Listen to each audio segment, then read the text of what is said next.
wabarakatuh. Perkenalkan, nama saya Siti Masyita, mahasiswa Sosiologi Fakultas Ilmu Sosial dan Ilmu Politik Universitas Tadulako. Dalam video ini, saya ingin menjelaskan secara singkat materi mengenai teori sosiologi modern. Video ini juga bertujuan untuk memenuhi tugas final teori sosiologi modern itu sendiri. Teori sosiologi modern. Menurut ahli sosiologi modern James L. Gibbs, teori adalah kumpulan pernyataan atau statement yang memiliki kaitan logis, menjadi cermin dari kenyataan yang ada mengenai sifat-sifat atau ciri-ciri kelas, peristiwa, atau benda. Sebuah teori setidaknya memiliki beberapa unsur di dalamnya. Muhammad Schur dalam buku Dasar-Dasar Sosiologi menyebutkan unsur-unsur itu adalah konsep, definisi, dan proposisi. Hubungan logis minimal dari dua konsep atau lebih. Hubungan tersebut cerminan fenomena sosial, dan teori bisa dipakai untuk prediksi maupun eksplanasi. Dalam sosiologi, ada dua hal yang mendasar yang mendukung munculnya teori-teori sosiologi. Dua hal itu adalah adanya kekuatan sosial dan kekuatan intelektual yang muncul pada kurun waktu tertentu. Sosiolog asal Amerika Serikat, George Webster, menyatakan setidaknya ada 7 kekuatan sosial yang mendasari lahirnya ilmu sosiologi, yaitu revolusi politik diawali revolusi Prancis, revolusi industri, dan kemunculan kapitalisme, kemunculan sosialisme, kebangkitan gerakan feminisme, urbanisasi, perubahan kehidupan keagamaan, dan pertumbuhan ilmu pengetahuan. Sementara dalam buku pengantar teori-teori sosial, dari teori fungsionalisme hingga postmodernisme, Pip Jones dan kawan-kawan menjelaskan semua teori sosiologi memiliki persamaan penekanan, yakni bahwa keyakinan dan tindakan manusia adalah produk pengaruh sosial. Adapun dalam perkembangan ilmu sosiologi, sempat muncul dua kelompok teori. Kedua kelompok itu adalah teori sosiologi klasik dan teori sosiologi modern. Teori sosiologi klasik berisi analisa dan pemikiran tokoh-tokoh sosiologi di awal perkembangan ilmu sosiologi. Sedangkan teori sosiologi modern mengacu pada aliran-aliran pemikiran dalam sosiologi yang muncul setelah periode awal perkembangan ilmu ini. Teori sosiologi modern itu sendiri adalah teori yang mendasar pada perilaku manusia untuk bersifat situasional. Artinya, manusia menyesuaikan diri dengan situasi yang dihadapi dan mengambil keputusan sesuai dengan situasi dan kondisi lingkungan. Mengutip penjelasan Bernard Raho dalam buku Teori Sosiologi Modern, salah satu teori sosiologi modern adalah teori fungsionalisme struktural. Teori fungsionalisme struktural memandang masyarakat sebagai satu sistem yang terdiri atas bagian-bagian saling berhubungan antara satu sama lain. Dan teori ini berpandangan salah satu bagian menjadi tidak berfungsi tanpa ada hubungan dengan bagian lain. Perubahan pada salah satu bagian memicu ketidakseimbangan yang berpengaruh menciptakan perubahan di bagian lain. 1. Definisi fungsionalisme struktural. Fungsionalisme struktural adalah salah satu paham atau perspektif di dalam sosiologi yang memandang masyarakat sebagai satu sistem yang terdiri dari bagian-bagian yang saling berhubungan antara satu sama lain, di mana bagian satu tak dapat berfungsi tanpa ada hubungan dengan bagian yang lain.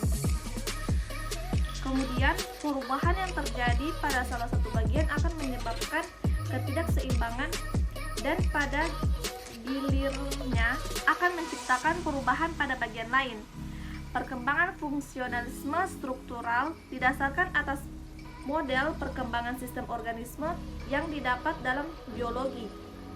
Asumsi dasar teori ini ialah bahwa semua elemen atau unsur kehidupan masyarakat harus berfungsi atau fungsional sehingga masyarakat secara keseluruhan bisa menjalankan fungsinya dengan baik.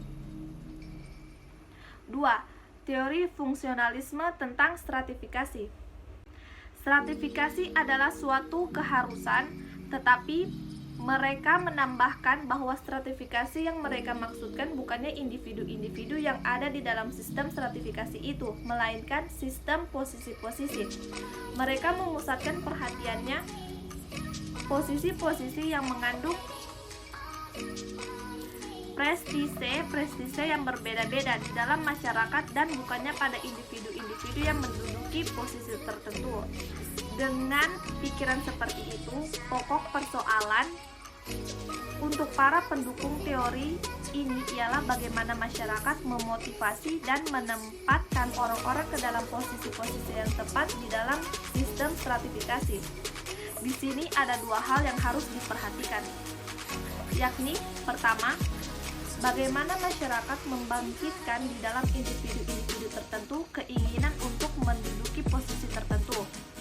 Kedua, setelah orang itu menerima untuk menduduki posisi yang dirasa cocok, bagaimana masyarakat membangkitkan di dalam diri orang itu keinginan untuk memenuhi persyaratan-persyaratan yang dituntut oleh posisi itu, atau bagaimana ia menjalankan tugas-tugas sesuai dengan posisinya itu. Ketiga, teori fungsionalisme struktural menurut Talcott Parson. Sepanjang hidupnya, Talcott Parson telah berusaha mengembangkan kerangka-kerangka teoritis. Ada perbedaan yang mencolok antara karya-karya awal Talcott Parson dan karya-karyanya yang lebih kemudian. Karya awal Talcott Parson karena pengaruh Max Weber lebih berhubungan dengan usahanya membangun teori tindakan sosial sebagaimana nampak dalam bukunya The Structure of Social Action. Sedangkan karya yang kemudian lebih terarah kepada analisa sistem sosial yang bersifat struktural fungsional. Kendati ada perbedaan tingkat analisa antara karya awal tentang tindakan sosial kepada analisa sistem sosial yang bersifat struktural fungsional, namun kedua analisa itu mempunyai hubungan satu sama lain dalam pengertian bahwa perspektif fungsionalisme Parson mengenai sistem sosial sebetulnya didasarkan pada tindakan sosial. Salah satu pokok pikiran Talcott Parson yaitu perubahan sosial.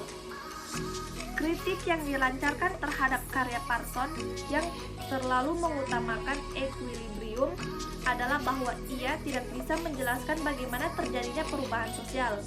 Hal itu bisa kelihatan dengan jelas karena dalam suatu equilibrium atau keseimbangan tidak ada ruangan untuk perubahan. Namun demikian, Parson telah menjelaskan hal itu dalam salah satu bab yang berjudul Proses Perubahan dalam Sistem-Sistem Sosial.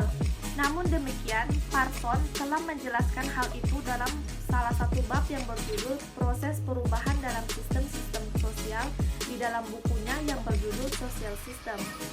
Konsep perubahan sosial Parson bersifat perlahan-lahan dan selalu dalam usaha untuk menyesuaikan diri demi terciptanya kembali keseimbangan. Dengan kata lain, perubahan yang dimaksudkan oleh Parson itu bersifat evolusioner dan bukannya revolusioner.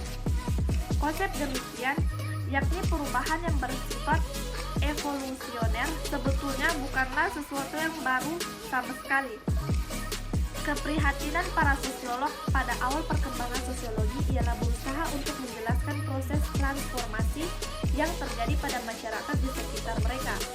Dua revolusi besar di Eropa, yakni revolusi Prancis dan revolusi industri di Inggris, menandakan lenyapnya keteraturan seperti yang terdapat pada masyarakat aristokratis dan pada masyarakat agraris sebelumnya.